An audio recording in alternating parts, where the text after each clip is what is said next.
Hi, ఈరోజు మనతో పాటు ఉన్నారు టీవీ రంగంలోనూ సినిమా రంగంలోనూ ఎంతో పేరు ప్రఖ్యాతలు సంపాదించుకున్న కిషోర్ దాస్ గారు. ఆయన గురించి ఎన్నో విషయాలు మనం తెలుసుకుందాము. హాయ్ దాస్ గారు, నమస్కారం. నమస్తే. నమస్తే. బాగున్నారండి? మీరు ఇంత లడ్డుగా బొద్దుగా ఎలా ఉంటారు? అమ్మ నాన్న లావు, జెనెటిక్స్ అలా వచ్చేసింది. ఎక్కడండి మీ ఫ్యామిలీ అంతా? అమ్మా నాన్న పాకిస్తాన్లో పుట్టారు. అంటే అవిభాజ్య భారతదేశంలో పాకిస్తాన్, ఇప్పుడు పాకిస్తాన్ కాదు, అన్డివైడెడ్ ఇండియాలో పాకిస్తాన్లో పుట్టారు. నాన్నగారికి చిన్నప్పుడు 10-15 ఏళ్ళు అనుకుంటా, అప్పుడు ఇండియా వచ్చేసారు. తర్వాత ఆయన ఫస్ట్ బొంబాయి, ఇట్లా ఆగ్రా, రాయ్పూర్, రకరకాల ప్లేసెస్లో ఉన్నారు. తర్వాత విజయనగరం వచ్చారు, అక్కడ నాన్నగారికి పెళ్ళయింది. నేను 1961లో పుట్టాను. 1961 మ్యానుఫ్యాక్చరింగ్ ఇయర్, అది exactly year of manufacturing. So మీరు ఇండస్ట్రీలోకి ఎలా ఎంట్రీ ఇచ్చారు? అదో విచిత్రంగా జరిగింది. యాక్చువల్గా కొంతకాలం ఉద్యోగాలు చేసి, ఉద్యోగాలు పూర్తయిన తర్వాత అనుకోకుండా నేను అంటే మోడలింగ్ చేయించారు నా చేత. కొద్దిగా మీరు అప్పుడు బొద్దుగా ఉండేవాళ్ళ, సన్నగా ఉండేవాళ్ళు, స్లిమ్ అండ్ ట్రిమ్ గా. ఒక 3-4 అసైన్మెంట్లు మోడలింగ్ చేశాను. తర్వాత మెల్లగా ఈ ఫీల్డ్లోకి అనుకోకుండా వచ్చాను. తొలి సినిమా నాకు కొరికపూడి రవి అవకాశం ఇప్పించారు, శివనాగేశ్వరరావు గారికి చెప్పి, రమణ అనే సినిమాలో. తొలి సినిమా అనమాట. టీవీలో మొట్టమొదట టీవీ అంటే నన్ను కాస్త ఎంకరేజ్ చేసింది. నాకు నిలబడడం రాకపోయినా, కూర్చోవడం రాకపోయినా తెర ముందు మా కొలీగ్స్ ఉండేవాడు, రామ్మోహన్ నాయుడు అని, తను తొలి అవకాశం లాంటిది ఇచ్చాడు. బిగినింగ్ లో చిన్న చిన్న వేషాలు వేయించేవాడు. అతను ఏ సీరియల్ చేసినా రామ్మోహన్ నాయుడు నాకు పిలిచి వేషం ఇచ్చేవాడు, రారా అనేవాడు. మేము కొలీగ్స్ అనమాట ఆంధ్రజ్యోతిలో. బిగినింగ్ లో ఆయన ఎంటర్టైన్ చేసింది ఆయనే, అవకాశం ఇచ్చింది ఆయనే. అంటే మిగతా వాళ్ళు కొంచెం కొంచెం ఇచ్చారు, ఇతను మాత్రం రెగ్యులర్గా ఇచ్చేవాడు. చిన్న చిన్న వేషాలు వేయించేవాడు. నాకు డైలాగ్ చెప్పడం రాకపోయినా కూడా ఐఎమ్ థ్యాంక్ఫుల్ టు హిమ్. మీరు ఇంత బొద్దుగా ఉంటారు పేరెంట్స్ వల్ల అన్నారు. ఎన్నిసార్లు చెప్తారు బొద్దు బొద్దు అని, పదే పదే చెప్తే గుద్దుతా. నేను ఒకసారి ఢిల్లీ ఎయిర్పోర్ట్ లో కూర్చుని ఉంటే నాకు చిన్నజీగారి స్వామి గారు కనిపించారు. స్వామి గారి దగ్గరికి వెళ్ళి మొక్కి చిన్న ప్రశ్న వేశారు. సార్, నాకు ఈ ఒక్కప్పుడు అలవాటు ఉంది బాగా, ఈ పాన్ మసాలా వేసుకుంటాను, ఇది పోవాలి వేరే అంటే. అప్పుడు ఆయన చెప్తారనమాట, స్వామి చెప్పారు, చెరకు పిప్పి మనిషి తినేటప్పుడు ఇదే చాలా తీయగా ఉంది అనుకుంటాడు. అవునండి. అతనికి ఏ రసగుల్లాయో గులాబ్ జాము ఇస్తే అప్పుడు ఆయనకు అర్థం అవుతుంది, అరే ఇన్నాళ్ళు నేను చెరకు పిప్పే గొప్పది అనుకున్నాను. మీరు ఇంకేదైనా నెక్స్ట్ ఏమిటి అనేది తెలుసుకోగలిగితే, ఏది గులాబ్ జామును, ఏది తింటే రుచి, ఏది తినాలి, మనకి ఏది అవసరం అన్నది తెలుసుకోగలిగితే ఆ స్టేజ్కి వెళ్ళాలి. మీరు చెరకు పిప్పి దగ్గర ఆగిపోతే ఎట్లా? గులాబ్ జామ్ అక్కడ ఉంది, మీరు దానికి వెళ్ళండి, రీచ్ అవ్వండి, యూ గ్రో యువర్ సెల్ఫ్ అంటారు స్వామి గారు. Very nice. చాలా అసలు స్వామి.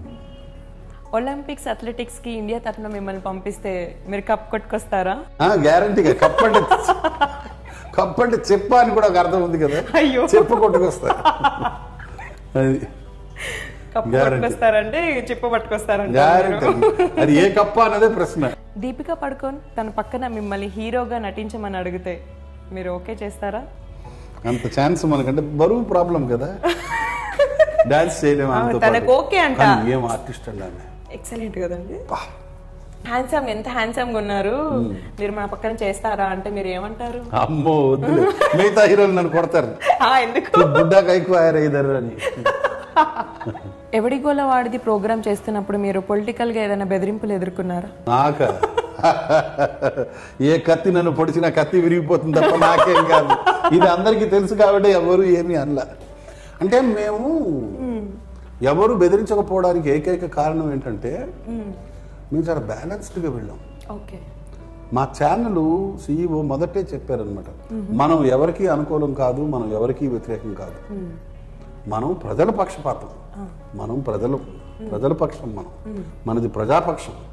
కాబట్టి మేము ఎప్పుడు కూడా ఒకడిని టార్గెట్ చేసి ఒకడిని తగ్గించడము, ఒకడిని పెంచడము అట్లా చేయలేదు. ఒక్కొక్క వారం ఒక క్యారెక్టర్ని పట్టుకుని కామెడీ చేసేవాళ్ళం, ఎక్కువ ఫోకస్డ్గా, అంతే. అందరినీ ఏకేవాళ్ళం, ఎవరిని విడిచిపెట్టేవాళ్ళం కాదు. మరి అంత సక్సెస్ఫుల్ గా నడిచింది కదండి ప్రోగ్రామ్, మరి ఎందుకని ఇంకా ఎందుకు? మీకు ఇంత చక్కటి బాడీ ఉండి, ఇంత టాలెంట్ ఉండి, సినిమా ఫీల్డ్లో ఎందుకు రాణించలేకపోయారు? సినిమా ఇండస్ట్రీలో నేను ప్రయత్నించకపోవడం వల్లనే రావడం లేదు అన్నది నాకు అర్థమైంది. ఈ మధ్యన చాలా మంది చెప్తున్నారు నువ్వు ప్రయత్నిస్తే డెఫినెట్లీ వస్తాయి అని. సో ఇప్పుడు మీరు ఆ స్టేట్మెంట్ని మార్చుకుంటారా? అనుకుంటూ ఉంటాను కానీ వెళ్ళట్లేదు, ప్రయత్నం చేయట్లేదు. నిజానికి ప్రయత్నం చెయ్యాలి, కొంచెమైనా చెయ్యాలి అనిపిస్తుంది. నేనేమో పొత్తిగా చేయట్లేదు. అయ్యో చెయ్యండి. టీవీకి సంబంధించి కూడా నేనేమి ప్రయత్నం చేయట్లా. వచ్చిన పని మాత్రం చాలా పద్ధతిగా, నాకు ఇచ్చిన పని నేను చాలా పర్ఫెక్ట్గా చేస్తా. కాబట్టి మనకి ఏ ఇబ్బంది ఉన్నా కూడా మన పెర్ఫార్మెన్స్ పర్ఫెక్ట్గా చేయాలి. 100% మనం ఎప్పుడు కూడా ప్రతిరోజు వంట చేసేటప్పుడు, ఇవాళ మొదటిసారి నేను పెళ్లి చేసుకున్న మొదటిసారి మా ఆయనకి వంట చేస్తున్నానని ఒక స్త్రీ ఎంత జాగ్రత్తగా వంట చేస్తుంది అంటే చాలా మంది పాడు చేయొచ్చు. మ్యాటర్ ఆఫ్ ఫ్యాక్ట్, ఎంత కష్టపడి చేయాలో అంత కష్టపడి చేస్తాం. ఎక్కడ డైలాగు కిందికి దించాలి, ఎక్కడ డైలాగ్ పెంచాలి, ఆ డైలాగ్ ఎలా చెప్పాలి, హావభావాలు ఎలా ఉండాలి, బాడీ లాంగ్వేజ్ ఎలా ఉండాలి, పక్క ఆర్టిస్టుతో కోఆర్డినేషన్ ఎట్లా ఉండాలి, పక్క ఆర్టిస్టు డైలాగ్ చెప్తున్నప్పుడు మన ఎక్స్ప్రెషన్ ఎలా ఉండాలి. అమితాబ్ బచ్చన్ ఎప్పుడు చెప్తాడు, ఒక గొప్ప యాక్టరు తాను చేసినప్పుడు గొప్ప నటన కాదు, గొప్ప నటుడు కాదు, పక్క నటుడు చేస్తున్నప్పుడు హౌ యు రియాక్ట్, దాన్ని బట్టి మన ప్రతిభ బయటపడుతుంది. ఇట్లా చేయగా చేయగా నాకు ముఖ్యంగా ఎవరి గోల వారిదిలో ఈ అంజద్ బాబు గారి శిక్షణలో నేను ఆరితేరాను. అంటే ఈ రోజు ఒక ఫుల్ లెంత్ ఒక సినిమాలో క్యారెక్టర్ చేయగలిగానంటే అంజద్ గారు ఇచ్చిన ట్రైనింగ్ వల్లనే. మన తెలుగు హీరోలు అందరూ 6 ప్యాక్ చేస్తున్నారు, మీరెప్పుడు? నేను 6 ప్యాక్ ఏనమ్మా. అవునా, చూస్తారా? అయితే రౌండ్ ఉంటాయి ప్యాక్లన్నీ, మడతలు మడతలుగా ఉంటాయి అన్నమాట. రౌండ్ ప్యాక్స్ అనాలి. 6 round packs. 6 round packs Das గారు. అంతే, రౌండ్ ప్యాక్స్ దాస్ గారు. ఇంత బాడీ ఉండి, ఇంత టాలెంట్ ఉండి, ఎన్నిసార్లు బాడీ దొబ్బుగా ఉన్నావు, లావుగా ఉన్నావు, ఇది హింసపడ్డానికి ఇంటర్వ్యూలో కాదండి, మాటమాటికి గుర్తు చేసి అది మీ గొప్పతనం కదా. మీరు ఇంత మాటమాటికి చెప్పడం అవసరమా? అలా కాదండి, మీరు ఇంత చక్కగా ఉన్నారు కదా, టాలెంట్ కూడా ఉంది, మరి ఎందుకు సినిమాలో లాభం? జీవితంలో ఒక అమ్మాయి పడలే, ఇంత బాడీ ఉండి ఏం సుఖం, ఇంత అందం ఉండి ఏం సుఖం. ట్రై చేయలేదేమో, మేబీ చేశారా? నేను ఎవరిని ట్రై చేయలేదు, నాకు ఎవరు ట్రై చేయలేదు. పక్కా అరేంజ్డ్ మ్యారేజ్, సింపుల్. సినిమాలో ఎందుకు రాణించలేకపోయారు? నేను మామూలుగా ప్రయత్నం చేస్తే అవుతుంది అనే విషయాన్ని నేను నమ్మను. నాకెందుకో జీవితంలో ఏది ప్రయత్నించినా జరగలేదు. నేను ఒక అమ్మాయిని నిజంగానే బాగా ఇష్టపడి ప్రేమించాను, ఆ అమ్మాయి నన్ను పట్టించుకోలేదు. ప్రేమించారు, నేను వన్ సైడ్ లవ్ దొరికేసారు. నేను శ్రీదేవిని కూడా ప్రేమించాను. వాటి వల్ల ఏం ప్రయోజనం ఉండదు. కాలేజీ రోజుల్లో ఒక అమ్మాయి అంటే బాగా ఇష్టపడేవాడిని, ఆమె ఇష్టపడలేదు. అంటే ప్రయత్నం చేస్తే ఏది అవ్వదు అనే నమ్మకం నాకు అప్పటి నుంచే స్టార్ట్ అయిపోయింది. నేను కాబట్టి ఏది ప్రయత్నించను, నాకు ప్రయత్నించడం అనే దాంట్లో నమ్మకం లేదు. నేను